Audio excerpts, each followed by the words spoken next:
இன்னைக்கு நம்ம பார்க்க போற படம் டைட்டானிக். இந்த படத்துக்கு அறிமுகமே தேவையில்ல, ஏன்னா இது அத்தனை மக்களோட மனசுல இடம் பிடிச்ச படம். இருந்தாலும் சின்ன கதையா பார்க்கலாம் வாங்க.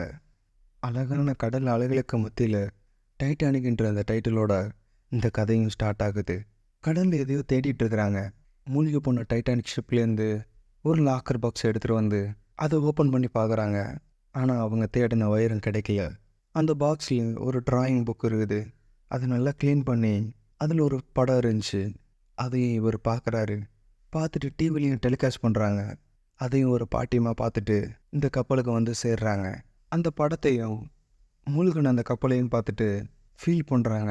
இந்த கப்பல் இப்படி தானே மூழ்கினுச்சுன்னு இவங்களுக்கு தெரிஞ்ச விதமாக ஒரு 3D அனிமேஷனில் சொல்கிறாங்க. அதெல்லாம் பார்த்துட்டு கரெக்டாக பக்கத்துலேருந்து பார்த்த மாதிரியே சொல்கிறீங்களே அப்படின்னு அந்த பாட்டிமாவும் சொல்கிறாங்க.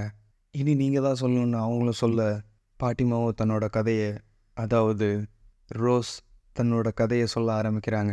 ஆமாங்க, இந்த பாட்டிமா தான் ரோஸ். பிரம்மாண்டமான டைட்டானிக்கில் போகிறதுக்கு எல்லோரும் சந்தோஷமாக இருக்கிறாங்க. அங்கே வந்து இறங்குற நம்ம ரோஸும் அவங்களோட அம்மாவும் அவங்களோட வருங்கால கணவரான காலும் வந்து இறங்குறாங்க. இதுவா பெரிய கப்பல் அப்படின்னு ரோஸும் கேட்க, ஆமாம் இதுதான் பெருசு, இதை விட ஒரு பெரிய கப்பல் இருக்குது அப்படின்னு சொல்ல, அதை விடையும் இது பெருசு, உள்ளே போய் பார்க்கலாம் வாங்க அப்படின்னு அந்த காலம் கூட்டு போகிறாரு. அவங்க சந்தோஷமாக இருந்தாலும் ரோஸுக்கு ஜெயிலில் அடப்பட்ட பறவை மாதிரியே இருந்துச்சு.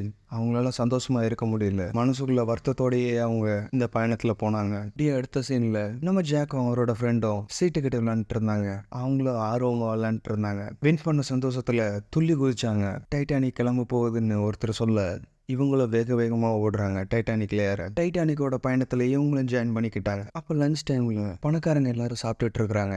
ரோஸும் சிகரெட்டை எடுத்து பற்ற வைக்கிறாங்க. அவங்க அம்மாவும் சிகரெட் பிடிக்கக்கூடாதுன்னு சொல்ல, இந்த மாப்பிள்ளையும் அது அவளுக்கும் தெரியும்னு பிடிங்கி அந்த சிகரெட்டை உடைச்சு போடுறாரு. அப்போ இந்த கப்பலோட ஓனர், இந்த கப்பல் சொகுசானது, எல்லாருக்குமானது, இந்த கப்பல் முழுகவே முழுகாதுன்னு இவங்ககிட்ட சொல்ல, தேர்ட்லயும் ஃபெசிலிட்டிஸ் எல்லாம் இருக்கான்னு கேட்க, உடனே அவருக்கு மூஞ்சில் அடிச்ச மாதிரி ஆயிடுது. இந்த கப்பலை டிசைன் பண்ண இன்ஜினியரும் இந்த கப்பலோட ஓனரும் ஃப்ரெண்ட்ஸ்ன்றனால இவங்களோட நல்லா பேசிட்டு இருக்கிறாங்க. ரோஸும் வெளியே கிளம்பி போனாங்க. நின்றுகிட்டு இருக்கிற ரோஸையும் ஜாக்கும் பார்த்தாரு. அதுதான் இவங்களுக்கான முதல் சந்திப்பு. ஜாக்கும் அவங்கள விடாம சைட் அடிச்சிட்டு இருந்தாரு. ரோஸும் யாரோ பாக்குற மாதிரி இருக்கேன்னு அவங்களும் பார்க்க ஒரு செகண்ட் ரெண்டு பேரும் பார்த்துக்கிட்டாங்க. அப்போ அந்த மாப்பிள்ளையும் வந்து கூப்பிட்டு போனாங்க ரோஸை. மறுபடி நைட்டு டின்னர் முடிஞ்சதும் ரோஸுக்கு இதெல்லாம் பிடிக்கவே இல்லை. சூசைட் பண்ணிக்கலான்னு வேக வேகமா ஓடி பின்னாடி குதிக்கலான்னு போகும்போது ஜாக்கும் வந்து பார்த்தாரு. சூசைட் பண்றதுல எவ்வளவு ஆபத்துன்னு சொல்லி புரிய வச்சாரு. சரின்னு அவங்களும் புரிஞ்சுக்கிட்டு வெளியே வர சமயத்துல தடுக்கி விழுந்தாங்க. ஜாக்கும் எவ்வளவோ கஷ்டப்பட்டு ஒரு வழியா அவங்கள காப்பாத்தினாரு. இந்த சத்தத்தெல்லாம் கேட்டுட்டு 4-5 பேர் ஓடி வந்து ஜாக் ரோஸுக்கிட்ட ஏதோ தப்பா நடக்க முயற்சி பண்றாருன்னு ஜாக்கை பிடிச்சி கைது பண்ணாங்க. ரோஸும் என்ன காப்பாத்தான் எப்படி பண்ணாருன்னு சொன்னதும் ஜாக்கை விட்டாங்க. ரோஸை காப்பாத்தினதுக்கு அந்த மாப்பிள்ளையும் ஜாக்குக்கு $20 கொடுத்துருங்கன்னு சொல்லிட்டு போக, என்னோட உயிருக்கு வெறும் $20 தான் மதிப்பான இவங்களும் கேட்க, நாளைக்கு டின்னருக்கு இன்வைட் பண்ணிட்டு போனாரு. அப்புறம் ரோஸும் ஜாக் இருக்கிற இடத்துக்கு வந்து ரெண்டு பேரும் பேசி நல்லா ஃப்ரெண்ட்ஸ் ஆகிக்கிட்டாங்க. இவங்கெல்லாம் பேசி நல்லா விளையாண்டு இருக்கும் போது ரோஸோட அம்மாவும் வந்து ஜாக் ஒரு மாதிரி பார்த்துட்டு போனாங்க. அப்ப பக்கத்துல இருக்கிற இந்த ஆன்டி தான், எனக்கு தெரிஞ்ச பணக்காரங்களே இந்த ஆன்டி ஒருத்தங்க தான் நல்லவங்க அப்படின்ற அளவுக்கு நல்ல மனசு உள்ளவங்க. ஜாக்கெட் அந்த ஆன்டியும் சொன்னாங்க, அவ பணத்திமுறை பிடிச்சவ, அந்த மாதிரி இடத்துக்குலாம் இந்த ட்ரெஸ் எல்லாம் போட்டு போகாத, உங்ககிட்ட வேற ட்ரெஸ் இருக்கான்னு கேட்க இவரு இல்லைன்னு சொன்னாரு. அப்புறம் ஜாக்கை கூப்பிட்டு போய் அந்த ஆன்டி அவங்க பையனுக்காக வச்சிருந்த ட்ரெஸ்ல ஒரு ட்ரெஸ் எடுத்து கொடுத்தாங்க. அதை போட்டதும் அவங்களே பாராட்டினாங்க. உன்னெல்லாம் பார்த்தா யாரும் பிச்சைக்காரன்னு சொல்ல மாட்டாங்கடா. அப்புறம் டின்னருக்கும் போறாரு. வர்றவங்க போறவங்க எல்லாம் பார்த்துட்டு கை பிடிச்சி கூப்பிட்டு போனோமோன்னு கத்துக்கிறாரு. அப்புறம் ரோஸும் வர்றாங்க. ஜாக்கை பார்த்து அசந்து போறாங்க. காலுக்குமே இவர் யாருன்னு தெரியல. அப்புறம் ரோஸு தான் சொல்றாங்க, இவர் தான் ஜாக் அப்படின்னு சொன்னதும், ஓ ஜாக் அப்படின்னு சொல்லிட்டு அவரும் பேசிட்டு முன்னாடி போறாங்க. இப்போ ரோஸும் ஜாக்கும் கை கோர்த்துட்டு அப்படியே நடந்து போறாங்க. உள்ள போய் அவங்களுக்கான டேபிள்ல உட்காந்து எல்லாரும் பேசிட்டு இருக்கிறாங்க. அப்போ அந்த திமிரு பிடிச்ச தாய் கிழவியும் ஜாக் அசிங்கப்படுத்த அவரும் சொல்றாரு, இன்னைக்கு எனக்கு இந்த கப்பல் தான் வீடு. நேத்து நான் பிச்சைக்காரன், ஆனா இன்னைக்கு பணக்காரங்க மத்தியில ஷாம்பைன் சாப்பிட்டுக்கிட்டு அவங்களோட நல்லா சந்தோஷமா பேசிட்டு இருக்கிறேன். இன்னைக்கு தூங்கினா நாளைக்கு இந்திப்பமான்னு தெரியாது, அதனால வாழ்க்கையை சந்தோஷமா என்ஜாய் பண்ணணும்னு சொல்ல வாழ்த்துக்கள்னு எல்லாரும் சொல்றாங்க. அப்புறம் மற்றவங்க எல்லாம் குடிக்க போக ரோஸும் ஜாக் கிட்ட நீ குடிக்க போகணுன்னா போன்னு சொல்ல, அவரும் இல்லை நான் கேபினுக்கு கிளம்புறேன்னு ரோஸ் கையில் ஒரு லெட்டர் கொடுத்துட்டு அவரும் கிளம்புறாரு. அந்த லெட்டரையும் ரோஸ் படித்து பார்க்குறாங்க. உடனே மணிக்கூண்டுக்கிட்ட வா அப்படின்னு அதில் எழுதிருந்துச்சு. ரோஸும் அவசர அவசரமாக போகிறாங்க. அப்போ வெயிட் பண்ணி ஜாக்கும் ரோஸை கூப்பிட்டு போகிறாரு. இவ்வளோ நேரம் ஹை கிளாஸ் பார்ட்டினா என்னன்னு ரோஸ் ஜாக்கு காட்டினாங்க. இப்போ ஜாக் ரோஸ் கிட்ட பார்ட்டினா என்னன்னு காட்டுறாங்க. போய் ரெண்டு பேரும் சந்தோஷமா இருக்கு, நல்ல ஜாலியா டான்ஸ் ஆடிட்டு சரக்கு அடிச்சிட்டு இருக்கிறாங்க.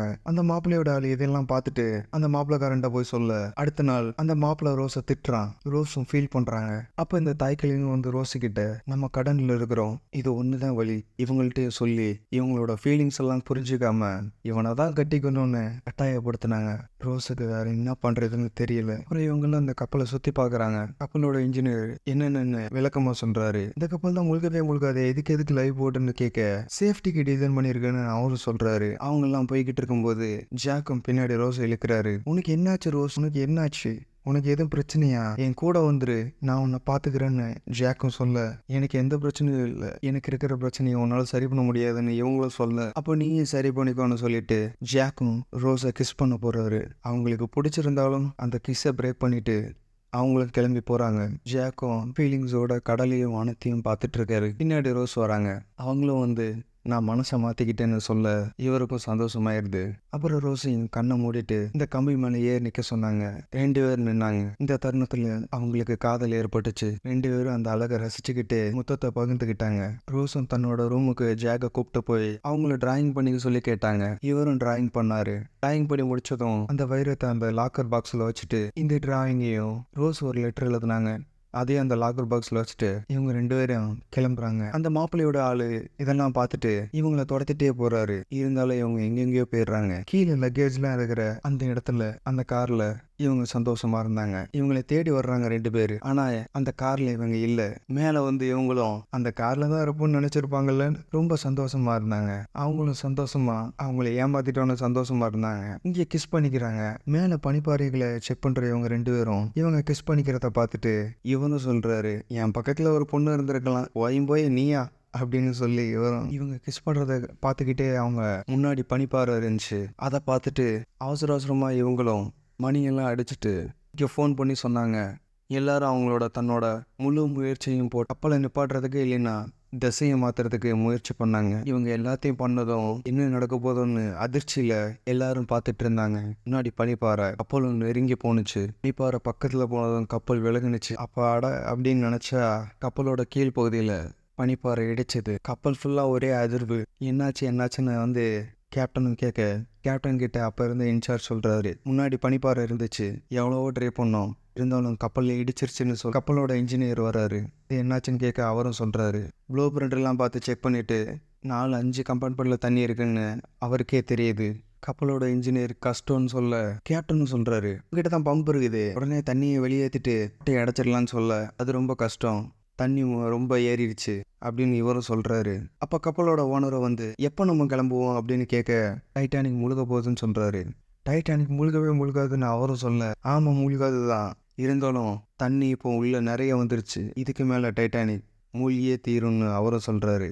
கேப்டன் கிட்ட அவர் முன்னாடியே சொல்லியிருப்பாரு, கப்பலை வேகப்படுத்துன்னு. வேகமா போயிட்டா தலைப்பு செய்தியில் வந்துருவோன்னு அவரும் சொல்லுவாரு. இப்போ அதையே கேப்டனும் சொல்றாரு, நீங்க ஆசைப்பட்ட மாதிரி டைட்டானிக் ஹெட்லைன்ஸ்ல வரப்போகுதுன்னு இவரும் சொல்றாரு. ஜாக் ரோஸ் ரூமுக்கு வராங்க. ரூமுக்கு வர்ற வழியில அந்த மாப்பிள்ளையோட ஆளும் இந்த வைர நெக்லஸை ஜாக்கோட கோட்டு பாக்கெட்ல போட்டாரு. உள்ள வந்த அவங்களும் மாப்பிள்ள போலீஸ் கிட்ட சொல்றாரு, இன்னைக்கு என்னோட 2 பொருள் காணாம போச்சு, ஒன்னு கிடைச்சிருச்சு, இன்னொன்னு எங்கன்னு கேக்குறாரு. ஜாக்குக்கும் ஒன்றும் புரியல. அப்பதான் வந்து செக் பண்ணி பார்க்கும்போது வைர நெக்லஸ் ஒரு பையில இருக்குது. என்ன நடக்குதுன்னு ஜாக்குக்கும் ரோஸுக்கும் ஒன்றும் புரியல. ஜாக்கை கைது பண்ணி ஒரு ரூமுக்கு கூட்டு போறாங்க. ரோஸ் அந்த கப்பலோட இன்ஜினியர்கிட்ட கேட்குறாங்க, என்னாச்சு, பனிப்பாறையில் கப்பல் மோதுனுச்சு, என்னாச்சு, உண்மையை சொல்லுங்கன்னு சொல்ல, கப்பல் முழுகிட்டு இருக்குது, யார்ட்டையும் சொல்லாதீங்க, எல்லாத்தையும் கொஞ்சம் கொஞ்சமாக காப்பாற்றிடலான்னு அவரும் சொல்றாரு. லைவ் போட்டை பற்றி சொன்னது உங்களுக்கு ஞாபகம் இருக்கு இல்ல, போய் லைவ் போட்டில் ஏறிக்கோங்கன்னு அவரும் சொல்லிட்டு கிளம்புறாரு. அந்த மாப்பிள்ளையும் ரோஸையும் அவங்களோட அம்மாவையும் இந்த லைவ் போட்டில் ஏற்றி விட்டுறாரு. ஆனால் ரோஸ் ஏற மாட்டேன்னு சொல்றாங்க. அப்புறம் இவரோட சண்டை போட்டுட்டு ஜாக்கை தேடி போறாங்க. வழியில் அந்த கப்பலோட இன்ஜினியரை பாக்குறாங்க. அவருக்கு கைது பண்ணா எந்த ரூம்ல வைப்பாங்கன்னு கேட்க அவரும் வீர ஃபர்ஸ்ட் காப்பாத்திக்கொண்டு இவங்களும் சொல்றாங்க. அவனை காப்பாத்தாம நான் போக மாட்டேன்னு இவங்களும் சொல்ல அவர் அந்த இடத்த சொல்றாரு. இவங்களும் ஜாக் இருக்கிற ரூமுக்கு போயிட்டாங்க. கைது பண்ணி வச்சிருந்தாங்க ஜாக்க. அப்ப பக்கத்துல போயிட்டு ஹெல்ப்புக்கு யாரையாச்சும் கூப்பிடலான்னு போறாங்க. ஆனா யாருமே இல்ல. எல்லாருமே கப்பலோட மேல் தளத்துக்கு போயிட்டாங்க. பக்கத்துல இருந்த கோடாரியை பார்த்துட்டு அவரோட கைவிலங்க கட் பண்ணி 2 பேரும் மேல போறாங்க. எல்லா பக்கமும் அடைச்சு கிடக்கு. எப்படியோ ஒரு வழியா மேல போயிட்டாங்க. மேல வந்த ரோஸையும் அந்த மாப்பிள்ள கப்பல்ல ஏத்தி விட முயற்சி பண்றாரு. இந்த டைம் ஜாக் சொன்னதுனால அந்த லைஃப் போட்ல ஏறுறாங்க. போட்டு கீழே இறங்கிக்கிட்டு இருக்கு. ரோஸுக்கு ஜாக்கோட இருக்கணும்னு தான் ஆசை. அதனால ரோஸும் அந்த லைஃப் போட்ல இருந்து குதிச்சிட்டாங்க. 2 பேரும் வேகமா ஓடி வந்து கிஸ் பண்ணிக்கிறாங்க. ஏன்னு கேட்க, நீ இல்லாத லைஃப் எனக்கு வேணான்னு இவங்களும் சொல்றாங்க. உன்னோட தான் இருப்பேன்னு ரோஸும் சொல்றாங்க. அதை பார்த்து அந்த மாப்பிள்ளையும் இவங்களை கொல்றதுக்காக கன் எடுத்துட்டு துரத்திட்டே வர்றாரு. ஆனாலும் இவங்க தப்பிச்சு போயிடுறாங்க. அப்பதான் ஒண்ணு தெரியுது, ரோஸு கொடுத்த கோட்ல அவர் அந்த டைமண்ட் வச்சிருந்தாரு. அப்புறம் போனா போகட்டும்னு இவரும் போறாரு. யாரும் இந்த மாப்பிள்ளைய லைஃப் போட்ல ஏத்தல. அப்ப பக்கத்துல இருந்த குழந்தைய பார்த்துட்டு லைஃப் போட்ல ஏத்துறாரு. அந்த குழந்தைக்கு நான் மட்டும் தான் இருக்கேன்னு போய் சொல்லி இவரும் அந்த லைஃப் போட்ல ஏறிக்கிறாரு. இந்த லைஃப் போட் கீழே இறங்கினதுமே கப்பல் பாதி மூழ்கிறது. ஜாக் ரோஸும் இதுக்கு மேல இங்க இருந்தா வேலைக்காகாதுன்னு சொல்லிட்டு கப்பலோட இன்னொரு முனைக்கு போயிடுறாங்க. செத்துருவோன்னு தெரிஞ்ச எல்லாருமே தன்னோட சாவுக்காக வருத்தப்படுறாங்க. ஜாக் ரோஸும் காதல பரிமாறிக்கிட்ட இடத்துலயே அந்த கப்பலும் மூழ்குது. ஜாக்கும் நீச்சல் அடிச்சு போய் ஒரு மரப்பலகையை கண்டுபிடிச்சு ரோஸையும் அது மேல ஏத்தி விட்டுறாரு. இவரும் ஏற பாக்குறாரு. இருந்தாலும் அந்த மரப்பலகை ஒருத்தரை தான் தாங்குது. சரி ரோஸ், நீங்க ஏறுன்னு அவரும் சொல்றாரு. அமெரிக்கா போய் எப்படிலாம் வாழ போறோன்றத பேசிக்கிட்டாங்க. இருந்தாலும் ஜாக்குக்கு தெரியுது, நம்ம செத்துட்டா இவ ஏதாச்சும் பண்ணி பான்னு. அதனால சத்தியா வாங்கிக்கிறாரு. நீ இனிமேல் சூசைட் பண்ணணும்னு எதுவும் நினைச்சவே கூடாது, உன் வாழ்க்கையை பார்க்கணும், நீ சந்தோஷமா இருக்கணும்னு அவரும் சத்தியா வாங்கிக்கிறாரு. அப்புறம் எல்லாரும் இறந்துடுறாங்க. போன லைவ் போட்ல 2 லைவ் போட்டு மட்டும் திரும்பி வருது. ரோஸும் ஜாக் நம்ம தப்பிச்சிட்டோம், நம்மளை கூப்பிடுறதுக்கு லைவ் போட்டு வருதுன்னு சொல்ல ஜாக் இறந்துட்டாரு. நம்மளும் போகணுமா அப்படின்னு யோசிச்சு கொஞ்ச நேரம் படுத்தே இருந்தாங்க. அப்புறம் தான் ஜாக்குக்கு பண்ண சத்தியம் ஞாபகத்துக்கு வந்துச்சு. உடனே நீந்தி போய் பக்கத்துல இருந்த ஒரு விசில் அடிச்சுட்டு இருந்தாரு. அந்த விசில வாங்கி இவரும் ஊதுனாங்க. அந்த லைவ் போட்டும் திரும்ப வந்து இவங்களை காப்பாத்தி கூப்பிட்டு போனுச்சு. அப்புறம் இவங்கெல்லாம் கப்பல்ல ஏறிக்கிட்டாங்க. அந்த மாப்பிள்ள வந்தும் ரோஸ் போகல, அமெரிக்காவும் வந்துச்சு. அதோட பாட்டிமா ஃபேஸ காட்டுறாங்க. அப்போ ஒருத்தர் வந்து, மேடம் உங்க பேர் என்னதுன்னு கேட்க ரோஸ் ஜாக் ரோஸ்ன்னு அவங்கள சொல்றாங்க. அப்புறம் பாட்டிமாவும் கதை சொல்லி முடிக்கிறாங்க. இவங்கெல்லாம் ஃபீலிங்ஸோட அந்த கதையெல்லாம் கேட்டுட்டு இந்த வைரத்தை தேடுறதையும் நிப்பாட்டுறாங்க. பாட்டிமாவும் பின்னாடி வந்து அந்த கம்பில ஏறி அவங்க பாக்கெட்ல இருந்து ஒண்ணு எடுக்கிறாங்க. பார்த்தா பாட்டிமாட்ட தான் அந்த வைரமே இருக்குது. அப்பதான் ரோஸ் நினைச்சுப்பா அந்த கோட்டு பாக்கெட்ல பார்க்கும்போது டைமண்ட் இருக்கும். அப்புறம் அந்த அமெரிக்கா ஸ்டாச்சு சிலையை பார்த்துட்டு பாட்டிமாவும் அந்த வைரத்தை தண்ணியில தூக்கி போட்டுருவாங்க. அப்புறம் போய் பாட்டிமாவும் தூங்குறாங்க. பாட்டிமாவோட ஃபேஸையும் அவங்க வாழ்ந்த வாழ்க்கையையும் கேமரால காட்டிட்டு ஸ்கிரீன் பிளாக் ஆகுது. அப்ப ஜாக் நிக்கிறாரு. யாரையோ வெல்கம் பண்ற மாதிரி இருக்குது. பார்த்தா ரோஸ ஜாக் வெல்கம் பண்றாரு. ஒருவேளை பாட்டிமா இறந்திருக்கலாம். இதே தொடங்குகிறது இந்த காதல் பயணம். நம்மளோட பயணத்தையும் நல்ல நல்ல கதைகளோட தொடங்குவோம் இனிதே. இந்த வீடியோவை லைக் பண்ணிட்டு மிஸ்டர் மூவி சேனலை சப்ஸ்கிரைப் பண்ணி வச்சுக்கோங்க. அப்பதான் நான் எடுத்துட்டு வர ஒவ்வொரு மூவிஸும் உங்களை தேடி வந்து சேரும். தேங்க்யூ ஃபார் வாட்சிங் ஃப்ரெண்ட்ஸ்.